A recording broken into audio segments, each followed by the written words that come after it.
Hi guys, happy to see you back. So today actually I have to admit something. I was planning to do a video on AgX, which I think it's really a fantastic module, but I think also it takes time to explain it, and well, I don't have time today for that, so I decided that I will just shoot a quick video today about how do we, I would say, optimize once again the modules and the display, the UI from Darktable. So from my latest video that I will link here regarding the management of the different workspaces, I also got some discussion about how do we manage modules, because again here if you look at the module part and you just click for all modules, you will see that you have a lot of different modules here, that you have a lot of different options, and that sometimes you may feel, I would say, not really necessarily lost, but losing a lot of time toggling between the different modules. So right now, actually, I will use this setup to show you.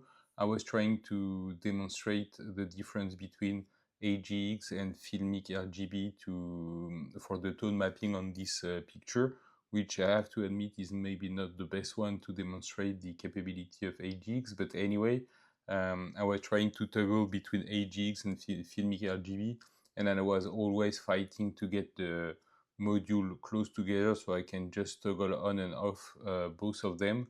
So I realized that I never explained you how I can modify those module organization here just to get what you want. So once again here we are speaking about rearranging the module. You have these three lines here that you can click on, and you see that here you can have different type of workflow and setup for your module. So it's really either you show all module, for example, you can have show only and no top menu. You can have also send refer, for example, which is what I was on to before.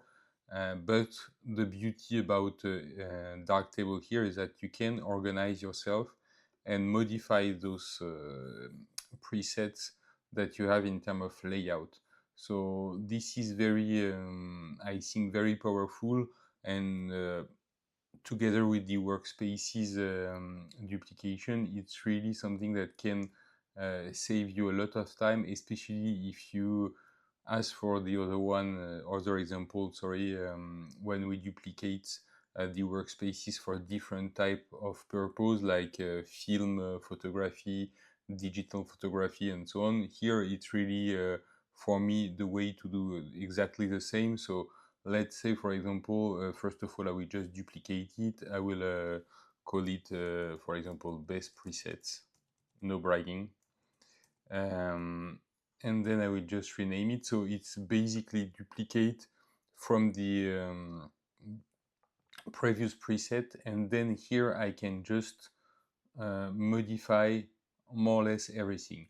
Even this quick access one here, I can just decide that, okay, I don't want to have anymore the quick access panel. I can just move it out. For the sake of my demonstration, for example, what I can do is I can add a new module group here, which will be called, for example, demo. Again, I can put whatever name I want. I can change here the icon, so I can, let's put the technical icon just for the sake of the demonstration. And here I will add module. So for example, I will add the AgX module, and I will add the Filmic RGB module here. So they are sorted alphabetically, so it's kind of easy to find them. And then let's say that for the sake of my demonstration, I don't want to toggle between the different one. I want to have this demo at the very beginning, so I can just move it like that with this arrow here, and I have my demo at the very beginning. It's once again quite simple. I can then just validate that. I close it, and then if you look here, I can go to base presets, and nothing is changing much here except the fact that when I click here, I will only have Filmic RGB and AgX. So for the sake of my demonstration, I can just toggle it on and off like that. So I think for me, it's really one of the good things about Darktable, if I compare it to Lightroom, for example, is that you can really tweak your UI based on what you want. Again, it takes a little bit of time for you guys to understand, to look at the different possibilities. But if you link the workspace part and this module organization, I think really you will be faster and faster in editing the pictures and finding your way in Darktable.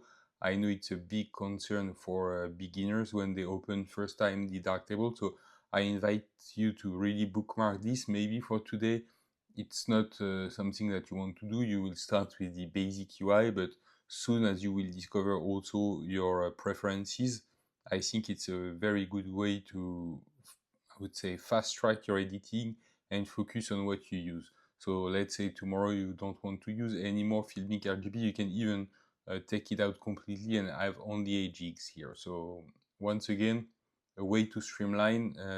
Please guys, don't hesitate to look at the other videos, and I hope it will help you to be faster and better with Darktable.